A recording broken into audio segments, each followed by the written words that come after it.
आज हम एक ऐसी मॉडर्न हिंदी हॉरर कहानी की परतों को खोलेंगे जो ये दिखाती है कि कैसे एक मामूली सी ऑनलाइन चैट मौत का बुलावा बन सकती है। ये कहानी सिर्फ डर की नहीं है, बल्कि एक छिपी हुई चेतावनी की भी है। कहानी की शुरुआत ही इन डरावने शब्दों से होती है। ये शब्द हैं आर्या के, कहानी की आत्मा के। और ये शब्द हमें बताते हैं कि ये बदला किसी एक इंसान के खिलाफ नहीं, बल्कि एक पूरी सोच के खिलाफ है। तो चलिए, कहानी शुरू होती है एक रहस्यमयी मुलाकात से। यहाँ हमारी मुलाकात होती है बिट्टू से, जो एक बिल्कुल आम सा नौजवान है जिसकी जिंदगी एक ऑनलाइन प्रोफाइल देखने के बाद हमेशा के लिए बदलने वाली है। यूं ही सोशल मीडिया स्क्रॉल करते करते बिट्टू की नज़र एक बहुत ही खूबसूरत लड़की की प्रोफाइल पर पड़ती है। अकाउंट बिल्कुल नया था, पोस्ट भी ज्यादा नहीं थे, लेकिन उसकी तस्वीरों में कुछ ऐसा था, एक ऐसा खिंचाव था जो उसे अपनी तरफ खींच रहा था। बिट्टू ज्यादा सोचता नहीं, उसे मैसेज कर देता है। और सबसे हैरानी की बात, जवाब तुरंत आता है। ऑनलाइन दुनिया में ये जो तेजी होती है ना, यही उसे फौरन अपनी तरफ खींच लेती है और खतरे की जो पहली घंटी बजती है वो उसे अनसुना कर देता है। अगले 2 दिनों में बात बहुत तेजी से आगे बढ़ती है।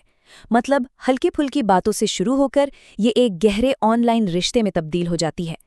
बिट्टू को लगने लगता है कि कोई है जो उसे सच में खास समझता है। और फिर तीसरी रात को लड़की खुद मिलने का प्रस्ताव रखती है। वो बहुत चालाकी से भरोसे शब्द का इस्तेमाल करती है और बस यही एक शब्द बिट्टू के मन में जो थोड़ा बहुत शक था उसे भी मिटा देता है। अब कहानी का रुख एकदम से बदलता है और हम पहुंचते हैं कमरा नंबर 19 पर। यहीं पर बिट्टू का दोस्त कार्तिक कहानी में आता है और एक ऐसी चेतावनी देता है जिसे सुना जाना चाहिए था पर सुना नहीं गया। मिलने की जगह की डिटेल्स देखिए, कितनी साफ और नॉर्मल लग रही हैं। होटल ग्रैंड ऑर्किड, कमरा नंबर 19, और वो भी आज शाम 7 बजे। सब कुछ इतना असली लग रहा था कि कोई सोच भी नहीं सकता कि ये एक जाल है जिसे बड़ी सावधानी से बुना गया है। लेकिन कार्तिक, जो एक समझदार दोस्त की आवाज है, उसे शक होता है। वो बिट्टू को साफ साफ कहता है, पागल है क्या? पहली मुलाकात के लिए होटल कौन जाता है? किसी पब्लिक जगह पर मिल। ये कहानी का वो पहला पल है जहां असल दुनिया का डर सामने आता है। पर बिट्टू, वो तो उस लड़की से मिलने के उत्साह में जैसे अंधा हो चुका था। वो अपने दोस्त की एक नहीं सुनता और अकेले ही उस होटल की तरफ निकल पड़ता है। ये वो फैसला था जो उसकी किस्मत लिखने वाला था। अब कहानी का फोकस कार्तिक पर शिफ्ट होता है। 2 दिन बीत चुके हैं और बिट्टू का कुछ अता पता नहीं। अब जो चिंता थी वो धीरे धीरे डर में बदल रही है। पूरे 2 दिन हो गए, ना कोई कॉल, ना कोई मैसेज। बिट्टू का फोन भी बंद आ रहा है। अब तो उसके घरवाले भी परेशान हैं। और ये खामोशी बहुत डरावनी थी, क्योंकि बिट्टू ऐसा लड़का था ही नहीं। कार्तिक जब गूगल मैप्स के सहारे उस होटल की लोकेशन पर पहुंचता है तो उसके होश उड़ जाते हैं। जो शानदार चमचमाता होटल गूगल पर दिख रहा था, असल में वो एक टूटा फूटा जला हुआ काला ढांचा है, एक खंडर। कार्तिक उसी खंडर के सामने खड़े होकर फिर से बिट्टू को कॉल करता है और इस बार कॉल लग जाती है। फोन पर बिट्टू की कांपती हुई डरी हुई आवाज आती है, बचा ले, मैं कमरा नंबर 19 में हूं, प्लीज बचा ले। और फिर कॉल कट जाती है। कार्तिक का जो सबसे बुरा डर था, अब वो हकीकत बन चुका था। और अब शुरू होता है कहानी का सबसे खौफनाक हिस्सा, आर्या का बदला।